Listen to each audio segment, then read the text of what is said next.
Daniel Harper stood at the altar of the Riverside Gardens venue surrounded by 200 guests celebrating their 15th anniversary, watching his wife Amanda announce she was divorcing him right there, right then, to marry his successful business partner Derek Chen, who was standing in the crowd with a smug smile. But what Amanda didn't know was that Daniel's parents had died in a car accident 3 days earlier and left him a $550 million empire that the lawyers were waiting to reveal to him that very week.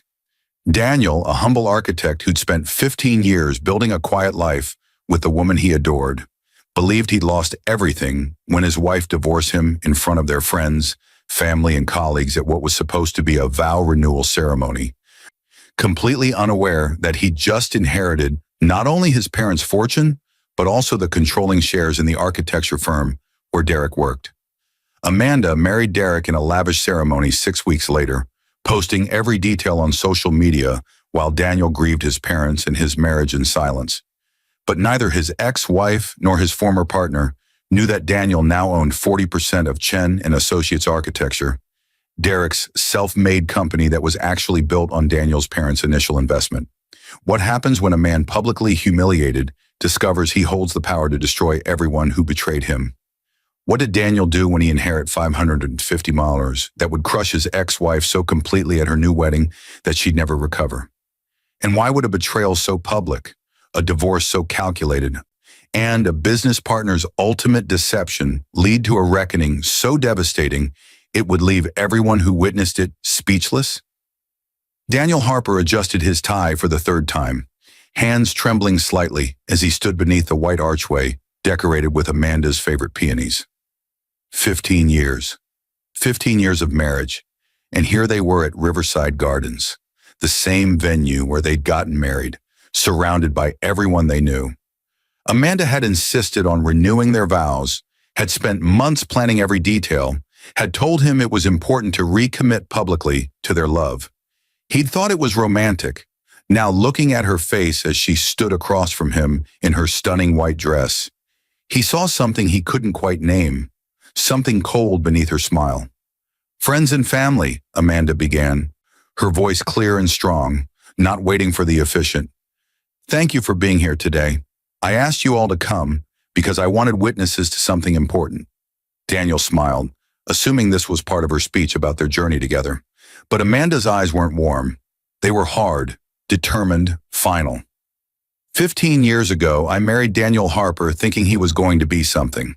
I married potential, ambition, drive. I married the man who promised me he'd build an empire. She paused and Daniel's smile faltered. But instead, I got a man content with small projects, modest dreams, and a life of comfortable mediocrity. The crowd stirred. Daniel's chest tightened. This wasn't the renewal speech they'd rehearsed. I've spent 15 years waiting for him to become the man I needed, waiting for him to want more, to be more, to give me the life I deserved. Amanda's voice grew stronger.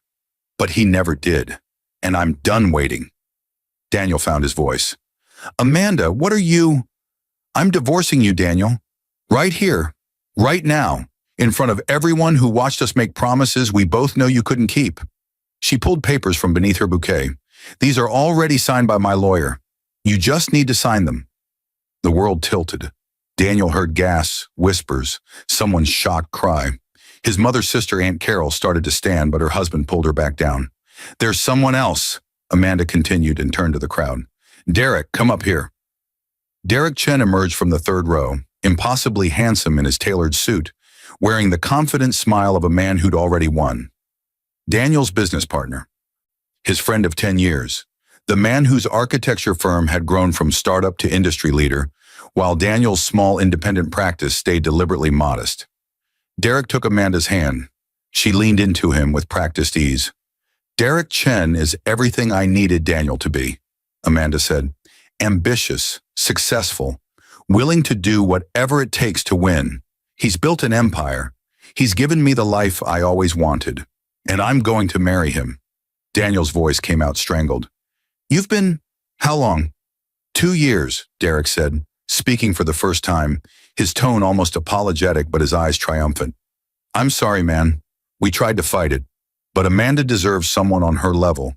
You've always been content with small. She needs someone who thinks big. Daniel looked at the faces staring at him. His colleagues from the firm he'd worked at before going independent. Amanda's parents, who looked unsurprised. His own friends, shocked and confused. The vendors, the photographers, everyone capturing this moment. His phone buzzed in his pocket. He ignored it. "Sign the papers, Daniel," Amanda said, gentler now, as if she were doing him a favor. "Let's end this cleanly. I've already moved my things out. The apartment is yours. I'm not asking for alimony, just sign and we can all move forward." "Why?" Daniel whispered. "Why like this? Why here?" "Because you needed to understand. I needed you to see, in front of everyone, that this isn't just me leaving. It's everyone seeing that I outgrew you, that you weren't enough. I needed that clarity. We both did." The cruelty of it was breathtaking. Not just divorce, but public execution of his worth. Not just betrayal, but humiliation as performance art. His phone buzzed again, and again. Daniel pulled it out, seeing his lawyer's name. "I need to take this." "Now!" Amanda laughed. "Really? This is exactly what I mean. Always putting off the important things." "My parents died," Daniel said quietly, and the laughter died. 3 days ago, car accident. I've been planning their funeral while planning the ceremony. While you were planning this. Amanda's face shifted, but not to sympathy, to calculation, to concern about how this looked. "Daniel, I need to take this call. About their estate." He walked away from the altar, away from the gasps and whispers, and answered. "David?" His parents' lawyer, David Morrison, sounded shaken. "Daniel, I've been trying to reach you. I know about the ceremony today. I'm so sorry, but this can't wait. Your parents' will reading is scheduled for tomorrow morning. There are matters that require immediate attention. Your presence is mandatory. Can't it wait until after the funeral? The funeral is being handled by their estate managers. Daniel, your parents left very specific instructions. You need to come to the office tomorrow at 9. Trust me." Daniel hung up and walked back to the altar. Amanda had stepped down, was being comforted by Derek, both of them whispering. When they saw him, they straightened. "I'll sign," Daniel said, his voice flat. "Give me the papers." Amanda's relief was visible. She handed them over with a pen. Daniel signed without reading them, his hands steady now. Shock was a strange anesthetic. "Thank you," Amanda said. "This is better for both of us. You'll see." Daniel looked at Derek. "The Jenkins project we were collaborating on? We'll buy you out of your share. Fair market value. No hard feelings professionally." "Of course." Daniel's laugh was hollow. "No hard feelings." He handed the papers back to Amanda, looked at the crowd one last time, and walked out of Riverside Gardens alone.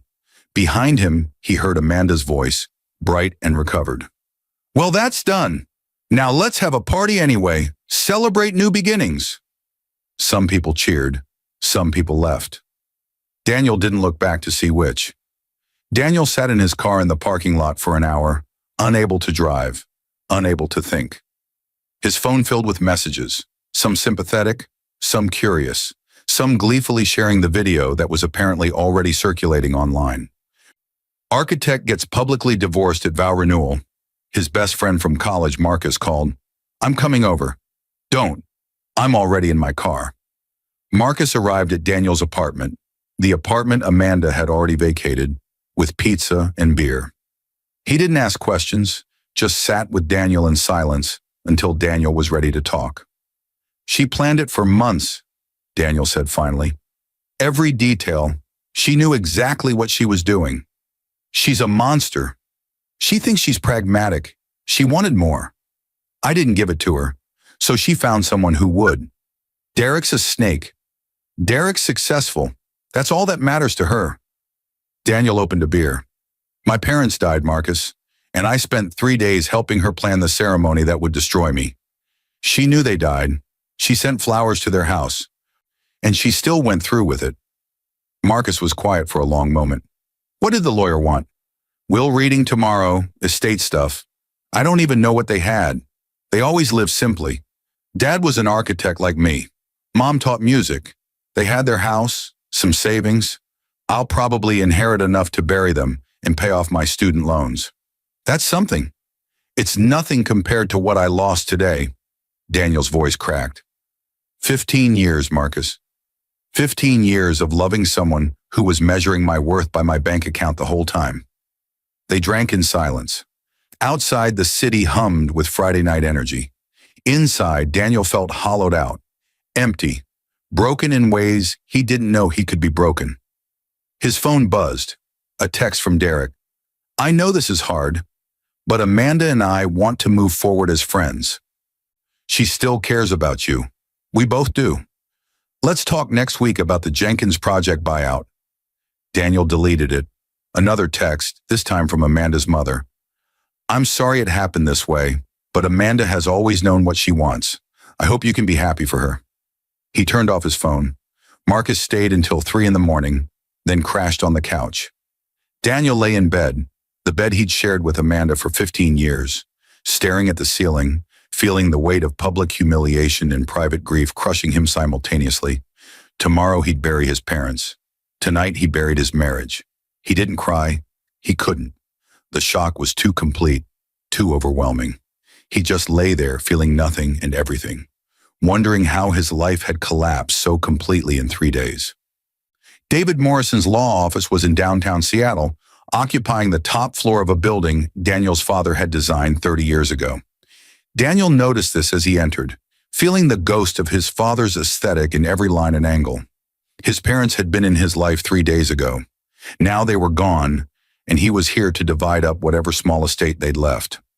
David greeted him with surprising formality. Daniel, thank you for coming. Please sit. The conference room was larger than necessary for an estate reading. David had 3 associates with him, all looking serious, professional, and oddly deferential.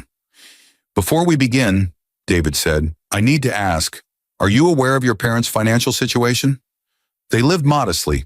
Dad's practice was successful but not huge. Mom taught piano.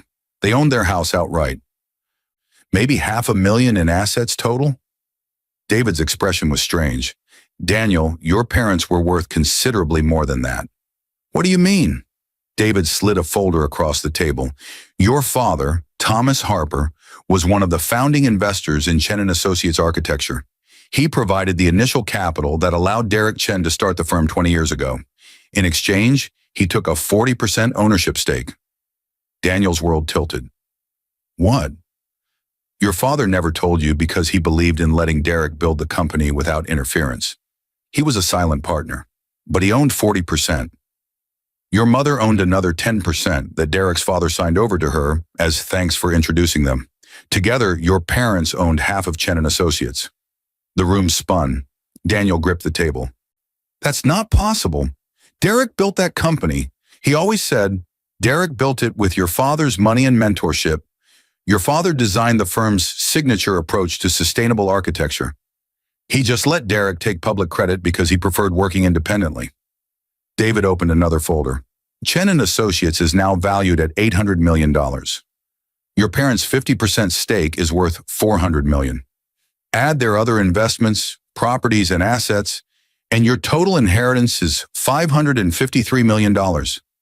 Daniel couldn't breathe. $553 million. Yes, David's voice was gentle. Your parents lived modestly by choice. They believed in building wealth quietly. Your father's philosophy was that money should be a tool, not an identity. He didn't want you growing up entitled or pressured by wealth. He planned to tell you everything when you turned 40. He thought you'd be mature enough then to handle it wisely. But they died. Yes, and now everything transfers to you, including the controlling vote on Chen & Associates' board of directors. Derek Chen owns 40%. You own 50%. The remaining 10% is distributed among minor investors. Daniel's mind raced. Derek, Amanda, the vow renewal, the public humiliation. They thought he was nothing. They thought he had nothing. Does Derek know about my parents' stake? No. Your father structured the ownership through holding companies to protect his privacy. Derek knows there are silent investors, but he doesn't know who they are. As of today, you can reveal yourself or remain anonymous. When did my parents make their will? They updated it 6 months ago. Your mother had a health scare. They wanted everything in order. David hesitated. Daniel, I have to ask. I heard about what happened yesterday at your ceremony. It's all over the internet. Yes, it is. David's voice hardened. Your father would be furious. He trusted Derek. He believed in him. This betrayal would have devastated him. Daniel was quiet for a long moment, processing everything. His parents were gone. His marriage was destroyed. His business partner had stolen his wife and humiliated him publicly. And now he owned the company Derek thought he'd built alone. What are my options? David smiled grimly. You have many.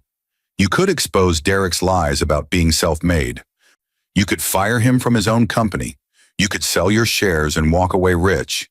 You could destroy everything he's built. He paused. Or you could do what your father would do. Something strategic, something purposeful, something that builds rather than destroys. I need time to think. Of course. But Daniel, Derek is planning to take the company public next year. He's positioning himself as the sole visionary founder. If that happens before you reveal your ownership, untangling the lies becomes much more complicated.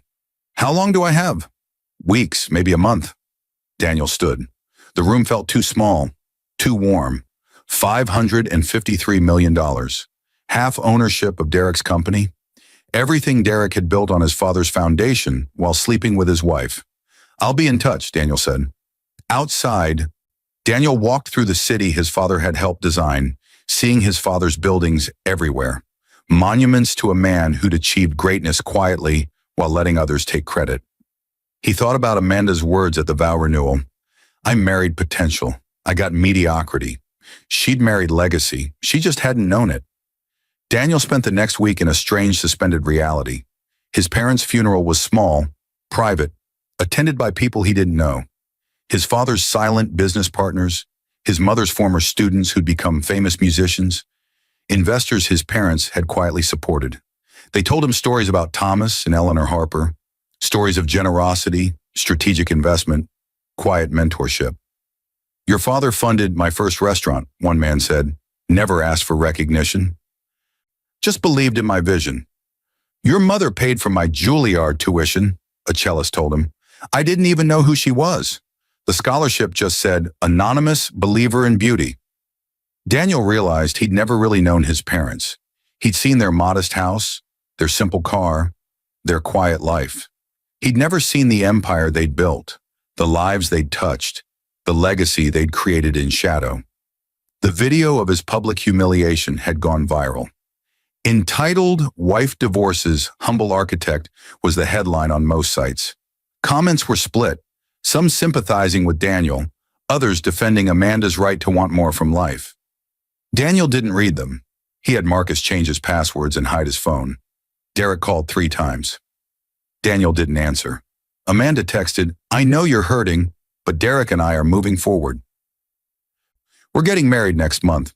Small ceremony, family only. I wanted you to know, I hope someday you'll be happy for us.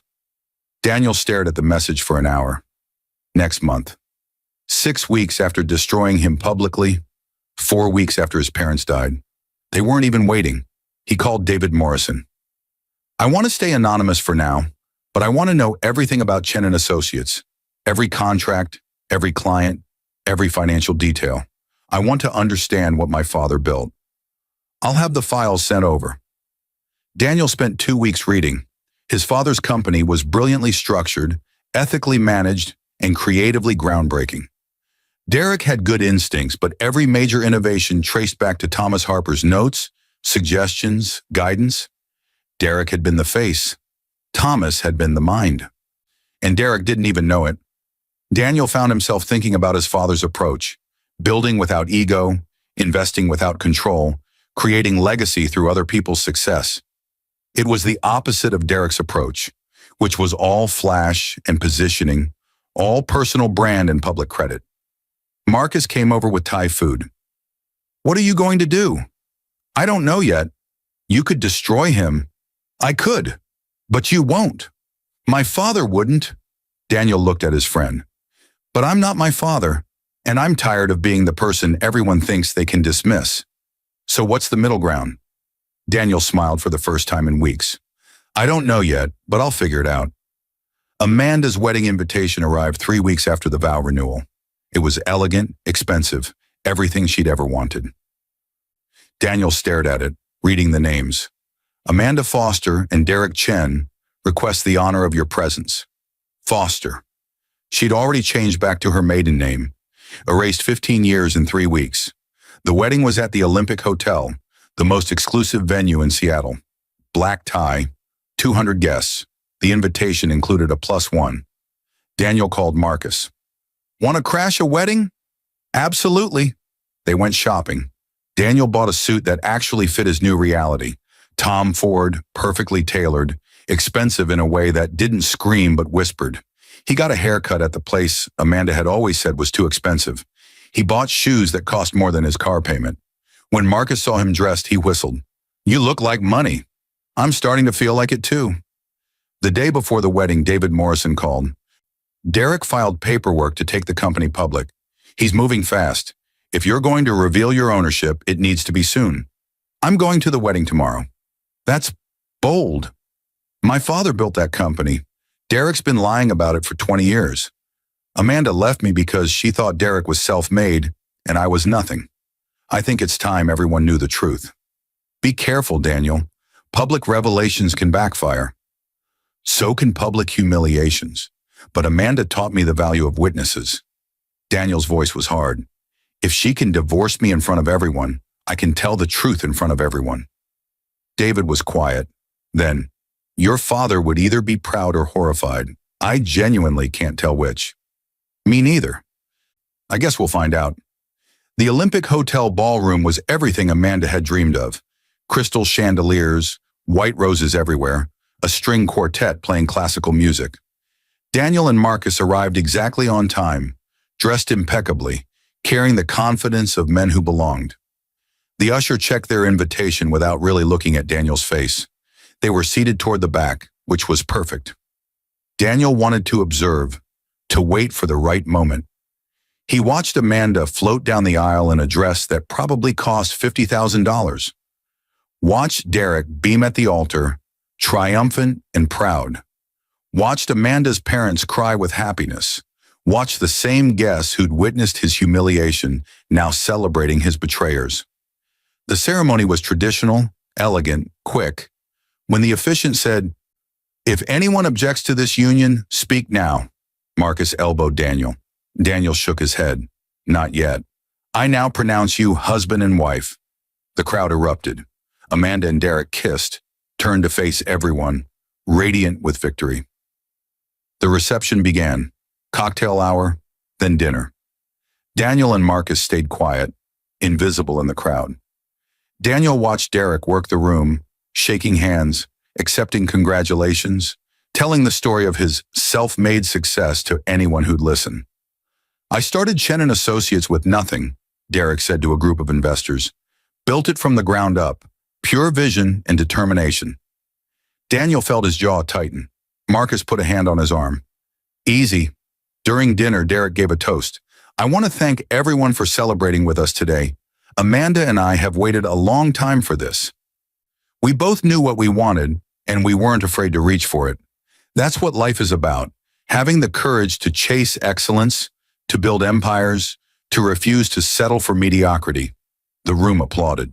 Daniel saw several people glance his way, recognizing him now, whispering. Amanda gave her toast next. Derek taught me that life is too short to accept less than you deserve. He showed me what real ambition looks like, what real success feels like. I'm grateful every day that I had the courage to choose the life I wanted. More applause, more pointed looks at Daniel. After dinner, during dancing, Derek's father approached the microphone. I want to share a story about my son. 20 years ago, Derek came to me with a dream, an architecture firm that would revolutionize sustainable design. He had nothing but a vision. I couldn't fund it, but he didn't give up. He found investors who believed in him, and he built something extraordinary. That's my son, a man who makes something from nothing. The applause was thunderous. Derek stood, accepting the praise, his arm around Amanda. Daniel stood too. Marcus grabbed his arm. You sure? I'm sure. Daniel walked to the front of the room. The crowd quieted, confused. Amanda's face went white. Derek's smile froze. Sorry to interrupt, Daniel said, his voice carrying easily. I just wanted to share a story too, about those investors who believed in Derek. Derek's father looked confused. I'm sorry. Who are you? Daniel Harper. I was married to Amanda for 15 years, and my father was Thomas Harper, the man who gave Derek his start 20 years ago. The room went silent. My father invested $2 million in Chen & Associates in 2004, Daniel continued. He designed the firm's sustainable architecture methodology. He mentored Derek for a decade, and in exchange, he took a 40% ownership stake. Derek's face drained of color. That's not... It's documented. My father never told you who he was because he believed in letting you have the public credit. He was a silent partner, but he owned 40% of your company, Derek. My mother owned another 10%. Together, they owned half of everything you think you built alone. The crowd erupted in whispers. Derek stepped forward. This is insane. You're making this up. My parents died 3 weeks ago. I inherited their stake. As of today, I own 50% of Chen & Associates Architecture. You own 40, which means I have controlling interest. Daniel's voice was calm, factual. Everything you've told people about being self-made was a lie. Every interview where you claimed to start with nothing was fiction. My father built this company. You were the face he put on it. Derek was shaking. You can't prove... David Morrison stepped forward from the crowd. I can. I'm Thomas Harper's attorney. I have all the documentation, the corporate filings, the investment contracts, the mentorship agreements, all of it. Amanda found her voice. Daniel, why are you doing this? Why here? Why now? Why? Daniel turned to her. You stood at our vow renewal and told 200 people I was mediocre. You said I had no ambition, no drive, nothing to offer. You divorced me publicly because you thought Derek was everything I wasn't. You wanted everyone to see you choose success over settling. I was my father's son, quiet, strategic, building legacy without ego. You looked at me and saw nothing because you measure worth in flash and status.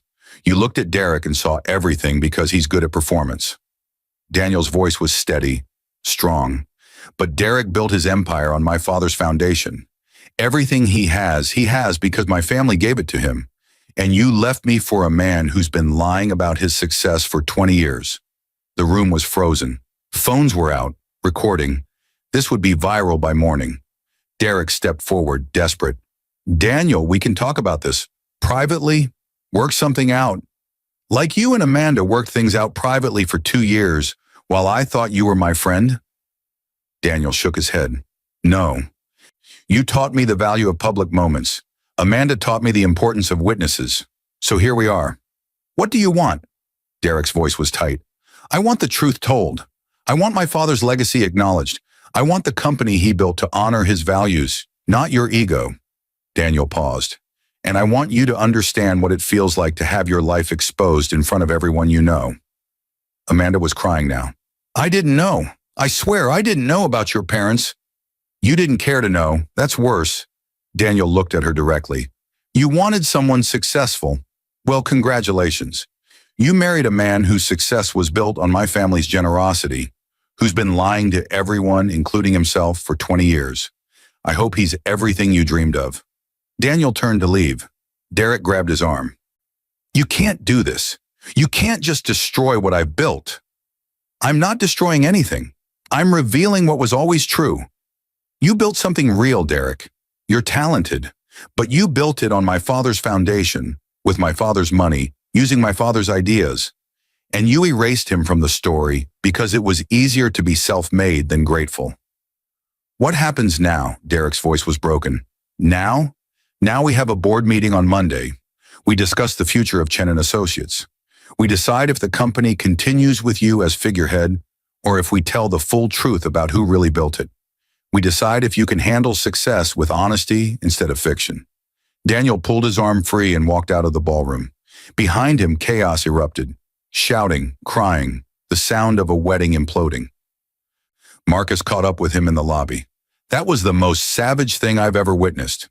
Was it too much? Honestly, it was perfect. Your dad would be proud. Daniel wasn't sure about that, but he felt lighter than he had in weeks. Not happy. The grief of his parents' death was still crushing, but clear, purposeful, no longer invisible. His phone was blowing up with messages, calls, emails. The video was already spreading. By tomorrow, the whole story would be everywhere. The architect who got divorced publicly, whose wife married his partner, who turned out to own the partner's company. But Daniel didn't care about the viral moment. He cared about something else. On Monday, Daniel walked into Chen & Associates for the first time in a month. The staff stared at him, the humiliated ex-husband who was apparently their majority owner. Derek was already in the conference room, looking haggard, defeated. The board meeting was tense. Derek tried to position it as a hostile takeover, but the documentation was clear. Thomas Harper had owned half the company. Daniel inherited it. The other board members, who'd been kept in the dark about the silent partners, were furious with Derek for the deception. "I didn't know," Derek kept saying. "Thomas never told me his real name. I thought he was just an investor." "You never asked," Daniel said quietly. "In 20 years, you never wondered who gave you $2 million and asked nothing in return. You never questioned who was sending you those design notes and strategy memos. You just took the credit and built your personal brand." The room was silent. "Here's what's going to happen," Daniel said. "The company issues a public statement acknowledging Thomas Harper as the founding investor and strategic architect of our methodology. We established the Thomas Harper Memorial Fund for young architects from modest backgrounds.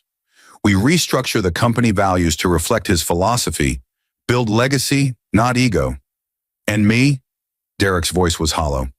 "You stay on as managing partner if you agree to public correction of your origin story. You're talented, Derek. You don't need to lie about being self-made, but you do need to tell the truth about who helped you." Derek looked at the table. "And if I refuse? Then I exercise my controlling vote, remove you from leadership, and we rebuild with someone who values honesty over optics." It wasn't even a choice. Derek agreed to everything. Over the next months, the story continued to spread. News outlets covered the vow renewal revenge saga. Some called Daniel vindictive. Others called him just. Most just called it the most dramatic real-life story of the year. Amanda reached out once through lawyers, trying to explain. Daniel didn't respond. She'd made her choice based on what she thought people were worth. Now she had to live with the reality of what she'd chosen. Derek and Amanda stayed married, but the shine was gone. Derek's reputation as a self-made entrepreneur was shattered. Amanda's social media, once full of luxury and celebration, went quiet. Daniel rebuilt his own practice, this time using his inheritance to fund innovative, sustainable architecture for underserved communities. He established his father's memorial fund. He invested in young architects the way his father had invested in Derek, quietly, strategically, building legacy through others' success. A year later, at his father's memorial fund's first scholarship ceremony, Daniel stood before 50 young architects from modest backgrounds and told them his father's story, the real story, about building without ego, about investing in others, about measuring success not by personal brand, but by collective impact. "My father taught me that true wealth isn't what you have," Daniel said. "It's what you build, not for yourself, for everyone." The audience applauded. Among them, Daniel saw faces that reminded him of his younger self, hungry for opportunity, full of potential, waiting for someone to believe in them. He thought about Amanda, about Derek, about the vow renewal that had destroyed him and rebuilt him simultaneously. He thought about his father's quiet empire, his mother's anonymous generosity, the legacy they'd built in shadow. And he realized that his ex-wife had actually done him a favor. By crushing him publicly, she'd forced him to discover who he really was. By choosing Derek's flash over Daniel's substance, she'd proven she'd never understood what mattered. Daniel had inherited $553 million, but what he'd really inherited was his father's wisdom. That the best revenge isn't destruction. It's building something so meaningful that the betrayal becomes irrelevant. He didn't crush Amanda at her wedding because he was cruel. He crushed her because he revealed the truth. And the truth was this: she'd traded a legacy for a lie, substance for flash, real wealth for performance. She'd gotten exactly what she thought she wanted and lost everything that actually mattered. That was enough.